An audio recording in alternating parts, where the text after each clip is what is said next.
آقا این منم، این هم شغل منه.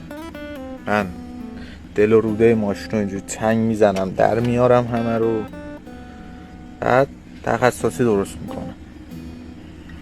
آره منم دکترم، منم جراح خودرو. کار ما بعد اینجوری هم داره، دست زخم شدن داره، اعصاب خوردی داره، کار پیش نرفتن داره، همه چی داره. با کار دیگه منم تصمیم گرفتم که یه خورده عشق بیارم تو کارم، یه خورده هیجان اضافه کنم به کارم. خب من تصمیم گرفتم که کلیپ بگیرم براتون و 100 میلیون پول در بیارم. به نظرتون چند روز طول میکشه که من این 100 میلیون تومان رو در بیارم از طریق شغلم؟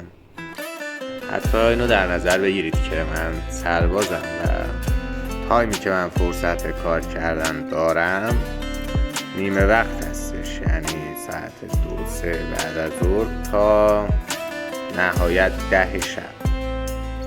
خب به این صورت اوکیه اگه هر روز باشه. یه مشکل دیگه هم هست این وسط که من هفته 3 روز نگهبانم و خونه نمیام که بخوام کار کنم. خب فکر کنم سخت شه نمیشه. آدم خسته میشه، کوچیک و بزرگم ند، ولی یادت باشه هر وقت که خیلی خسته شدی که دیگه فکر کردی هیچ توانی برات نمونده، درست همون موقع قد میکشی.